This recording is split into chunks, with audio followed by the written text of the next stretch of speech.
So here's how it works. Zero Eyes AI technology is layered into Temple University's security cameras that are found throughout campus. If a gun is detected on one of the cameras, Zero Eyes Operations Center will alert TUPD in as soon as 3 to 5 seconds. So the fire happened October 7th, and since then the younger kids have been separated and had to go to school down the road. So today isn't just a big dance party, it's a reunion. Take a look right behind me here. You can see what remains of this house in Honeybrook after the homeowner allegedly set it on fire. You can still smell the burnt wood and burnt metal in the air, and neighbors are left shocked and confused by what happened.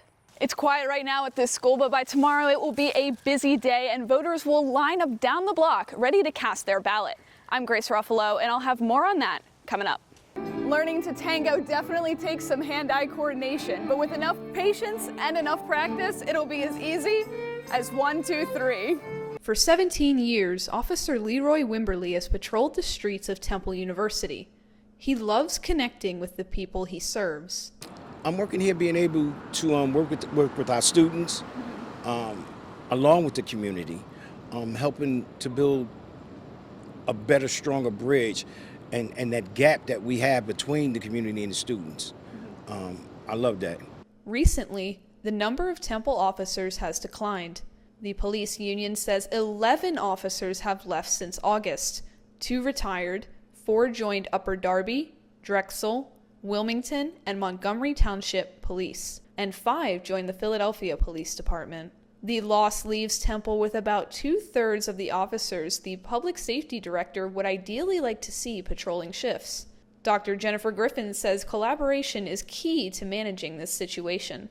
You know, unfortunately, we're just kind of stealing each other's people in this smaller pool right now to get the numbers that we need, and then working together. Philadelphia Interim Police Commissioner John Stanford says the reason so many officers leave Temple for Philadelphia is because the city has more openings. And so the opportunity for us to employ more people exists with our organization than it does with some of the other universities. So it may appear that we're taking folks, it's just that we have more vacancies and more availability here. While Temple works to fill spots, the university is boosting its safety technology. Public Safety has added 18 more Code Blue phones, upgraded almost 1/3 of their cameras, and increased officer foot patrols. We're here not just for the students, for the community. We're here 24/7. Order up. The Manny Young Street Festival was back for another year, and it was a paradise for food lovers.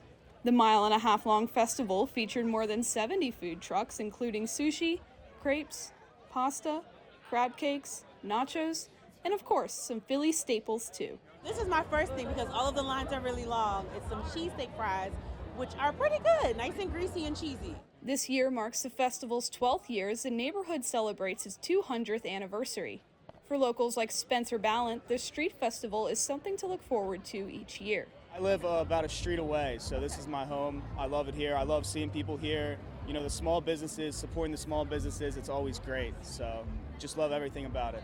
Thank you so much.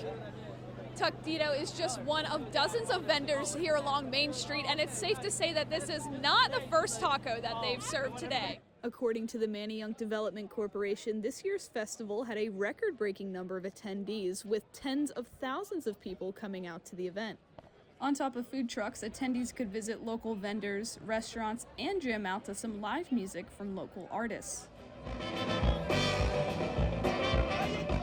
Some of our first gigs actually were here at the Street Food Festival almost 9 years ago, and back before they even had a stage, we used to play on the ground level and bring our own gear, so things are a little bit different now, and 60,000 people or whatever it is, it's pretty amazing. Reporting for Temple Update, I'm Grace Ruffalo.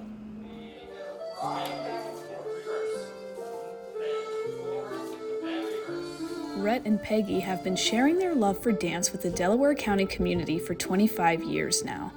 The duo started their own nonprofit in 1999, which, as Peggy explains, somebody said once, "I don't want to just waltz." I said, "Excuse me, but we call ourselves mostly waltz." They like to host monthly waltz mixers with neighbors and visitors from afar. Today they're holding the event at Fellenton Hall in Broomall. As the name implies, attendees can learn the waltz as well as swing, blues, polka, and tango. The mixer opens with a 45-minute pre-dance lesson before switching to live music. Each mixer typically has 70 to 90 attendees, including Dottie and Phil, who've been married and dancing together for 40 years. There's good dancers out there and you want to dance with them, but there's also people who need to have practice, and so help them be included too. Learning to tango definitely takes some hand-eye coordination, but with enough patience and enough practice, it'll be as easy as 1, 2, 3.